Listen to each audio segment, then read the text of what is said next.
अस्सलाम वालेकुम स्टूडेंट्स, आज का जो हमारा टॉपिक है वो है माइटोकॉन्ड्रिया, जो कि बहुत ही आसान और सिंपल सा टॉपिक है। और माइटोकॉन्ड्रिया को powerhouse of the cell भी कहा जाता है। ये इंपॉर्टेंट ऑर्गेनेली है। यूकैरियोटिक सेल में, प्रोकैरियोटिक सेल में ये नहीं पाई जाती। ये यूकैरियोटिक सेल में इंपॉर्टेंट क्यों है? क्योंकि ये एनर्जी की फॉर्मेशन करती है। ये इन्वॉल्व होती है manufacture and supply of the energy. ठीक है, ये एनर्जी की प्रोडक्शन करवाती है। इसके अलावा इसी वजह से इसको powerhouse of the cell भी कहा जाता है। अगर इसके स्ट्रक्चर की तरफ चले तो स्टूडेंट, जब हमने जो माइटोकॉन्ड्रिया है उसको अंडर दी कंपाउंड माइक्रोस्कोप देखा तो ये वेजल्स, रोड्स और फिलामेंट्स की तरह लगी। लेकिन जब हमने इसको इलेक्ट्रॉन माइक्रोस्कोप के अंदर देखा तो ये इसने कॉम्प्लेक्स मॉर्फोलॉजी अपनी दिखाई। ठीक है, अब इसके जिस तरह हम आपको पता होगा कि जो माइटोकॉन्ड्रिया है ना वो डबल मेम्ब्रेन बाउंड स्ट्रक्चर है। ठीक है, दो मेम्ब्रेन से मिलके बना हुआ है। अब हम उसकी मेम्ब्रेन को डिस्कस करने लगे हैं और उसमें हम देखेंगे कि क्रिस्टी क्या होते हैं। जो माइटोकॉन्ड्रिया है वो बाउंडेड बाय टू मेम्ब्रेन। ठीक है, दो मेम्ब्रेन से ये बाउंड होता है। आउटर मेम्ब्रेन इसकी स्मूथ होती है, जबकि इनर मेम्ब्रेन जो होती है वो बहुत सी इनफोल्डिंग बनाती है, जिसको कहते हैं क्रिस्टी। उन इनफोल्डिंग को हम क्या कहते हैं? क्रिस्टी कहते हैं। और क्रिस्टी कहाँ मौजूद होती हैं? माइटोकॉन्ड्रियल मैट्रिक्स के अंदर मौजूद होती हैं। ठीक है, इन इनफोल्डिंग को क्या कहते हैं? क्रिस्टी कहते हैं। जब माइटोकॉन्ड्रिया की डिटेल स्टडी की गई तो ये पता चला कि माइटोकॉन्ड्रिया के पास तो जी अपना डीएनए भी मौजूद है, अपने राइबोसोम भी मौजूद हैं। डीएनए होने का मतलब ये है कि ये सेल्फ रेप्लिकेटिंग ऑर्गेनेली है, ये खुद रेप्लिकेट कर सकती है। ठीक है, इसके अलावा राइबोसोम्स की प्रेजेंस इंडिकेट करती है कि कुछ प्रोटीन्स भी इसके अंदर सिंथेसाइज होती हैं। जैसे कि जब मैंने आपको राइबोसोम्स वाला टॉपिक पढ़ाया था तो उसमें मैंने डिस्कस किया था और बताया था कि जो राइबोसोम्स का जिक्र जहाँ पर भी आ जाए तो आपने यही बात याद रखनी है कि राइबोसोम क्या करते हैं? प्रोटीन की सिंथेसिस करवाते हैं। अब क्योंकि माइटोकॉन्ड्रिया के अंदर भी राइबोसोम मौजूद है, इसका मतलब ये है कि कुछ प्रोटीन्स वहाँ पर भी बन रही हैं। अब स्टूडेंट्स, मैं आपको दिखाने लगी हूँ माइटोकॉन्ड्रिया का स्ट्रक्चर, जिससे आपको क्लियर हो जाएगा कि इसकी आउटर मेम्ब्रेन कैसी है और इनर मेम्ब्रेन कैसी है। तो स्टूडेंट्स, ये जो आप देख रहे हैं ये है माइटोकॉन्ड्रिया का स्ट्रक्चर। अब यहाँ पर ये जो आपको आउटर साइड पे नज़र आ रही है ये क्या है? आउटर मेम्ब्रेन है। और जो इनर मेम्ब्रेन आपको जैसे कि दिखाई दे रही है ये स्मूथ नहीं है। आउटर मेम्ब्रेन क्या है? स्मूथ है, जबकि इनर मेम्ब्रेन स्मूथ नहीं है। इनर मेम्ब्रेन के अंदर मैनी इनफोल्डिंग्स हैं।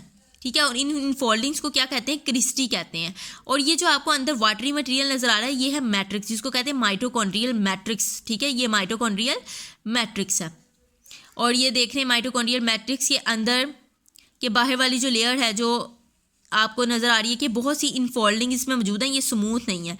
जो इनर मेम्ब्रेन है वो स्मूथ नहीं है, जबकि जो आउटर मेम्ब्रेन है वो है स्मूथ। तो ये था माइटोकॉन्ड्रिया का स्ट्रक्चर। अब हम इसकी डिटेल स्टडी की तरफ चलते हैं, F1 पार्टिकल्स की तरफ। अच्छा, जो इनर सरफेस होती है ना क्रिस्टी की माइटोकॉन्ड्रियल मैट्रिक्स में, उसके पास ना स्मॉल नोड्स होते हैं। ठीक है, उसके ऊपर क्या होते हैं? स्मॉल नोड लाइक स्ट्रक्चर होते हैं, जिनको कहते हैं F1 पार्टिकल्स। अच्छा, यहाँ मैं आपको ये बता दूं कि ये जो क्रिस्टी हमने पढ़ा इसका फंक्शन क्या है। क्रिस्टी क्या करती है कि जो इनर मेम्ब्रेन है उसका सरफेस एरिया इंक्रीज कर देती है ताकि उसके अंदर केमिकल रिएक्शंस हो सकें। ठीक है, ये इसका फंक्शन था। F1 पार्टिकल्स क्योंकि क्रिस्टी में ही मौजूद हैं, ठीक है, और ये स्मॉल नोड लाइक स्ट्रक्चर होते हैं F1 पार्टिकल्स। ठीक है, अब यहाँ पर मैं आपको एक और छोटी सी बात बता दूँ, जो F नोड पार्टिकल्स भी यहाँ पर मौजूद होते हैं माइटोकॉन्ड्रियल मैट्रिक्स में। ठीक है, F1 पार्टिकल्स के साथ F नोड पार्टिकल्स भी मौजूद होते हैं माइटोकॉन्ड्रियल मैट्रिक्स में। F नोड पार्टिकल्स, ठीक है, ये दोनों माइटोकॉन्ड्रियल मैट्रिक्स में क्रिस्टी में मौजूद होते हैं। ठीक है, इनर सरफेस ऑफ क्रिस्टी में मौजूद होते हैं। इनको हम ऑक्सीजोम्स भी कहते हैं। ठीक है, F1 और F नोड पार्टिकल्स को हम ऑक्सीजोम्स भी कहते हैं। इनका फंक्शन क्या होता है? ये क्यों मौजूद होते हैं स्टूडेंट्स? ये हेल्प करते हैं ATP की फॉर्मेशन में, और इसके अलावा ये ऑक्सीडेशन रिडक्शन रिएक्शन भी करवाते हैं। अब ये ATP की फॉर्मेशन में हेल्प कैसे करते हैं? इस तरह ये हेल्प करते हैं क्योंकि इनके पास एक एंजाइम होता है जिसको कहते हैं एटीपेज एंजाइम, जो कि ATP की फॉर्मेशन करवाता है।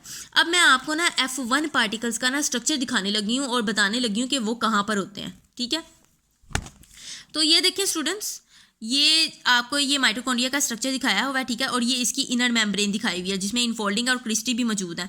अब इसकी इनर इनफोल्डिंग पे ना ये जो डॉट डॉट आपको नज़र आ रहे हैं ना ये है F1 पार्टिकल्स। जब इसको जूम करके दिखाया गया है, जैसा यहाँ पर ये देखें, ये क्रिस्टी है जो इनर मेम्ब्रेन है। ठीक है, ये वो है, और ये जो डॉट डॉट नज़र आ रहे हैं ना ये क्या है? F1 पार्टिकल्स हैं। ये जो डॉट नज़र आ रहे हैं आप देख रहे होंगे, ये जो इनर सरफेस होती है ना क्रिस्टी की वहाँ पर मौजूद होती हैं।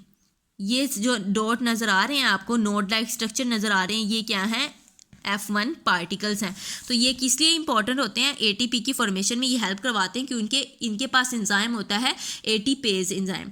अब चलते हैं हम कंपोजिशन ऑफ माइटोकॉन्ड्रियल मैट्रिक्स की तरफ। माइटोकॉन्ड्रियल जो मैट्रिक्स है उसकी कंपोजिशन क्या है? तो स्टूडेंट्स माइटोकॉन्ड्रियल मैट्रिक्स सबसे पहले मैं आपको दिखाती हूँ, ठीक है, आप भूल ना गए हो। ये स्टूडेंट जब हमने देखा था, ये जो आपको नजर आ रहा है अंदर, ये क्या है? Mitochondrial matrix. इसकी कंपोजिशन हम पढ़ने लगे हैं कि इसके अंदर क्या क्या मौजूद होता है, किससे मिलकर बनता है।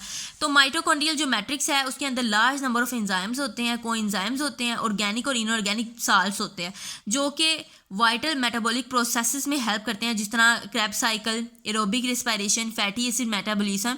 इनमें क्या करते हैं? ये मेटाबॉलिक जो प्रोसेसेस हैं वो किस में हो रहे हैं? माइटोकॉन्ड्रियल मैट्रिक्स में हो रहे हैं। ये याद रखना है कौन कौन से साइकिल्स, कौन कौन से processes, Krebs cycle, aerobic respiration and fatty acid metabolism किस में हो रहे हैं? माइटोकॉन्ड्रियल मैट्रिक्स में हो रहे हैं, ठीक है। As a result of these metabolic processes the energy extracted from the organic food. और इन प्रोसेसेस की वजह से, ठीक है, इन प्रोसेसेस के ज़रिए और जो ऑर्गेनिक फूड हम खाते हैं उससे एनर्जी जो होती है वो बनाई जाती है और उसको कन्वर्ट कर दिया जाता है ATP में, जो कि क्या है? एनर्जी रिच कंपाउंड है, ठीक है। ATP फिर उसके बाद एनर्जी प्रोवाइड करता है सेल को ऑन देयर डिमांड। आगे चलते हैं manufacture and supply of energy, ठीक है। कैसे मैन्युफैक्चर होती है, सप्लाई कैसे की जाती है, ये सब हम देखते हैं। तो माइटोकॉन्ड्रिया जो है सबसे पहले जो हम खुराक खाते हैं उससे एनर्जी को एक्सट्रैक्ट करता है और उसको कन्वर्ट कर देता है ATP में, ठीक है। और energy used for various cellular activities. तो एनर्जी आपको पता है वो तो इस्तेमाल होनी है, ठीक है। जो एनर्जी इस्तेमाल हो जाती है वो किस फॉर्म में होती है? ADP की फॉर्म में होती है।